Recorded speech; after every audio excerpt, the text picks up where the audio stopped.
Hey there, you're listening to the Photography Made Simple podcast with me, your host, Audrey Ann. I'm the founder of Live Snap Love, a photography education resource that aims to teach you how to capture the beauty of your days through photography. Now today I'm going to be talking about a form of photography that really has opened my eyes to the beauty that is around me every single minute of every single day, even in the most mundane places or elements, and that is macro photography. Now, you may have considered giving macro or close-up photography a try, but you maybe don't want to have to spend hundreds of dollars getting a macro lens, or at least not yet, and you are maybe wondering if you can take macro photos without having one. Well, the good news is there are a number of options available to you, ranging from $15 to $70. So there really is something for everyone, regardless of your budget. So today on the podcast, I'm going to go through some of the options that are available to you, the pros and cons of each one, plus I'll tell you what I would personally recommend that you get. So if you are serious about wanting to take macro photos, but not quite serious enough to warrant a full macro lens, maybe you just want to see if you like it first, or maybe it's just simply not in the budget for you right now, then you are going to find this podcast invaluable. Now, before we dive in, if you are interested in macro photography, then I have something for you that you are going to love, and that is my brand new online hands-on workshop, Everyday Macro Magic. Now, in this workshop, I share must-know macro techniques that will help you capture those amazing macro photographs of everyday items and nature. Plus, you'll get detailed macro missions to complete, which is our shooting challenges. And these have pullback photos, exactly how to set everything up, suggested camera settings, example photos with their camera settings, so you can literally put it into practice and get amazing macro photographs from day one. We've also got macro gear guides and editing videos, so you can see how to edit macro photos specifically. So it really is a info-packed and highly actionable workshop. So if you want to learn more, just go to livesnaplove.com/macro, or you can go to the show notes for this episode at livesnaplove.com/29. I'll also link to these around where you are listening to this podcast. But go to livesnaplove.com/macro and you'll learn all about the workshop and be able to enroll. Okay, so let's move on now to 3 different types of macro lens alternatives that don't cost the earth.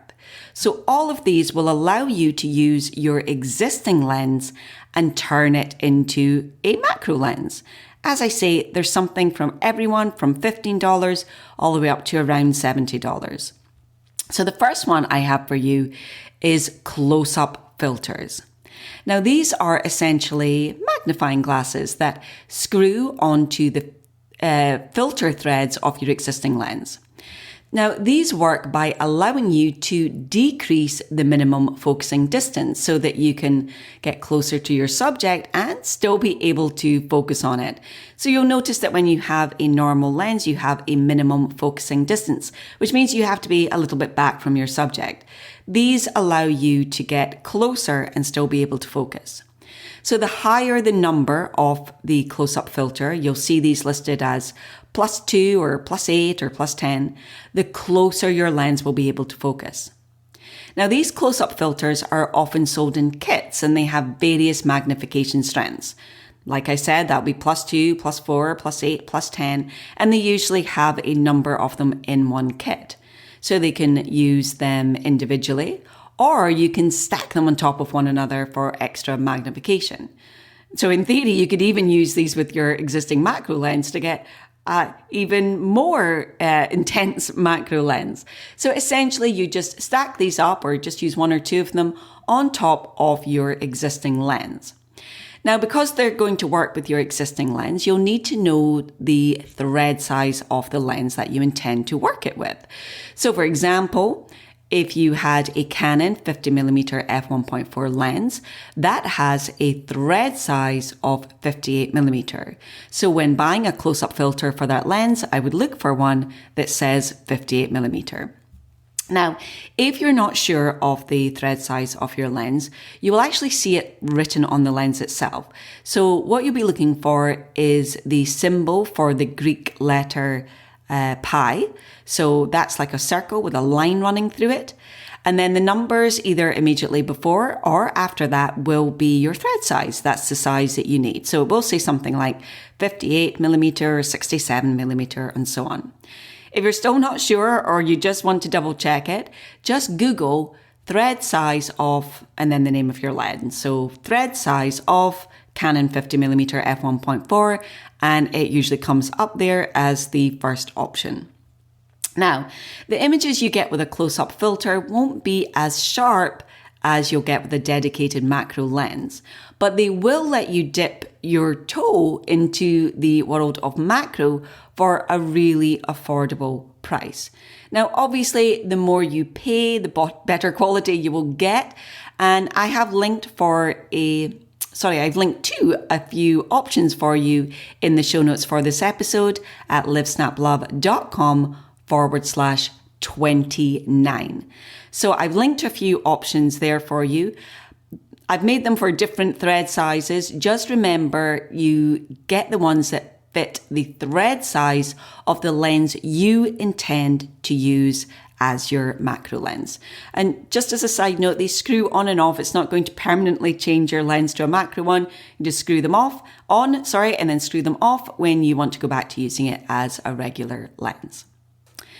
So let's move on now to the second option, which is a lens reversing ring. Now, this is another cheap and cheerful option, although I don't think this will be a good idea for everybody. So these allow you to mount your existing lenses backward on your camera so that the part that you normally have against the camera body is actually facing outwards. And that way you get that increased magnification that you need for taking macro. Now, there are a couple of things that you need to be aware of before you go down this route.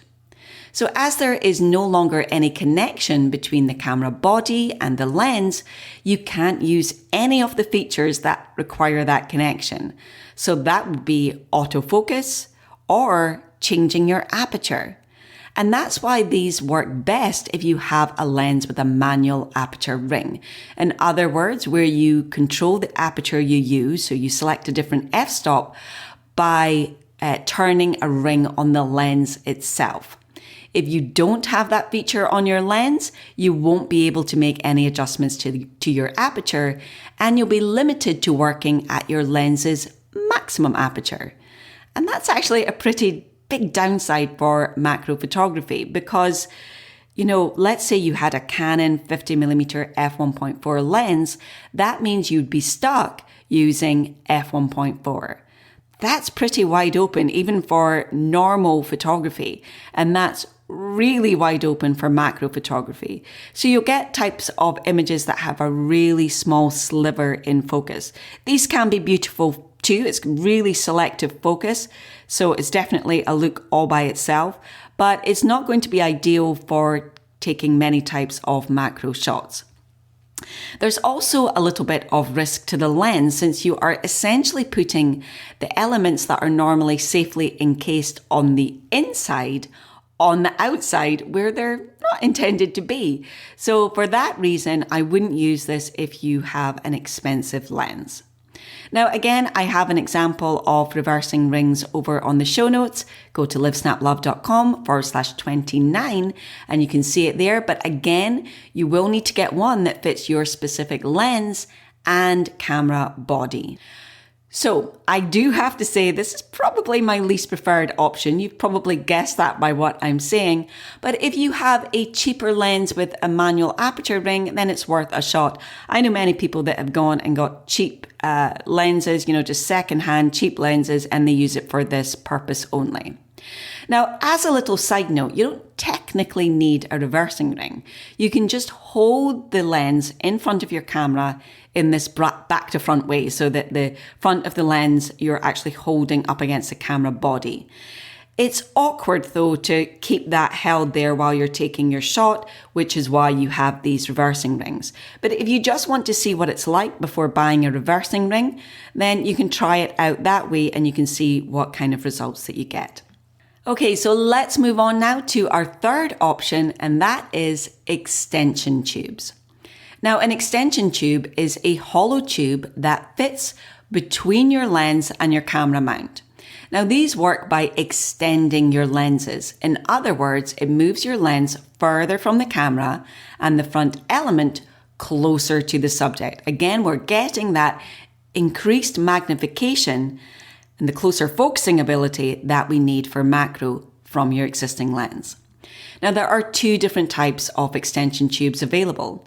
The first, which also happens to be the most affordable, don't maintain the electrical connection between your lens and your camera body. And again, just like with the reversing rings, this means that unless your existing lens has that aperture ring that allows you to control your f-stop through that ring on your lens, you won't be able to change the aperture you're using, and you'll be limited to working at your lens's maximum aperture again. You also won't be able to use autofocus, although I have to say that's not that much of a deal breaker that you might think it is, because it's often easier to focus manually when you're doing macro anyway.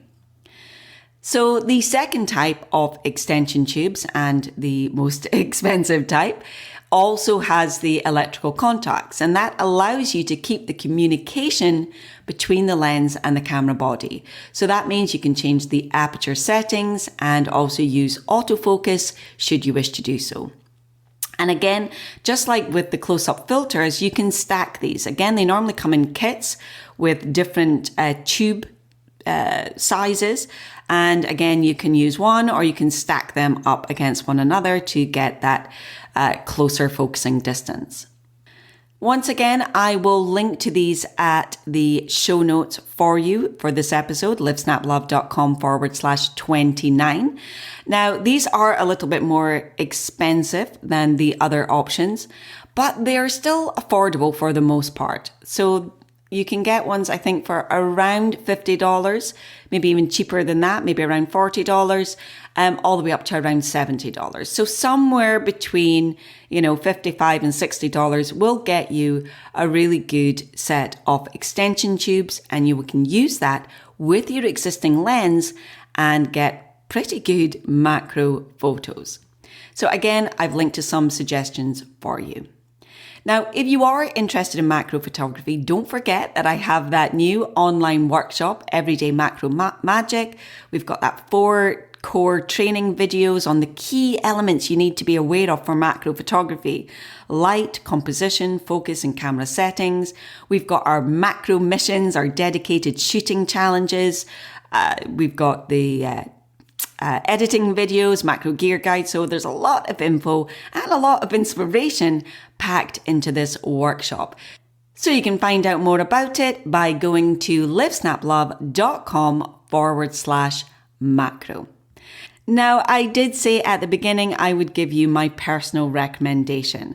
So if I were to buy something to allow me to use my existing lens as a macro lens, I would go for the extension tubes that maintain the electrical contacts. You'll usually see this written as something like, extension tubes with autofocus. It basically means it has that electrical connection between the lens and the camera body. This will allow you to make all the key important decisions that you need to make, like choosing the right aperture number, and also it will allow you to use autofocus should you wish to do so. Although again, I do recommend manual focus for macro photography. You'll actually just find it easier in most cases. So this is going to give you the absolute best option short of buying a dedicated macro lens. And I think, for around $50, that's pretty affordable for opening up a whole new world of photography. And it really is a whole new world, because I think this or macro photography really allows you to slow down and appreciate the smaller elements in life. Now, I know for me personally, I used to suffer from anxiety, probably still do to a certain degree. I am more anxious than the average bear, but I used to have panic attacks, and I found macro to just be wonderfully soothing and therapeutic because it really allows you to slow right down and just appreciate everything that you have around you, even in the most mundane elements of your everyday life. But whether you suffer from anxiety or not, it's just a wonderful way to look at the world and just be inspired by everything that is around you every single day. And I think even if you're just feeling like you're a little bit bored in photography, you maybe don't have the enthusiasm that you once had. You feel like you've taken all the photographs that you kind of want to take and you're struggling with inspiration, then macro photography opens up a whole new world for you because it's a new challenge. Macro photography has its own forms of challenge. Photography is challenging anyway, but it has a whole other layer applied to it. And it's an entirely different subject that really allows you to see the world in a whole new way. So I am really excited about macro photography. I'm really excited that we have this macro photography workshop. It's been in my head for so long. I'm so glad to finally have it out into the world. And just as a little side note, if you don't have a macro lens and you don't want to go and buy these macro lens alternatives, you can still use your existing lens to take close-up photographs. Can't be called macro because you won't be able to get as close as you need to get the magnification for a true macro photograph. But you can still take close-up photographs. You can still photograph those details around you. It won't look the same as it will with a macro lens or one of these macro lens alternatives, but it will still be absolutely beautiful and you can still slow down and see the beauty that is around you. So that's it for this week. I hope you enjoyed this little foray into macro lens alternatives, and I hope that it has been helpful in helping you decide on the best alternative to a macro lens for you. If you do have any questions or something I can help you with, just leave a comment underneath the show notes for this episode. So go to livesnaplove.com/29 and you can leave a comment there and I will be along to help you out. Or if you prefer social media, come and find me on Facebook or Instagram as @livesnaplove. So that's it for this week. Thanks again for being here and I'll see you again, same time, same place next week. Bye for now.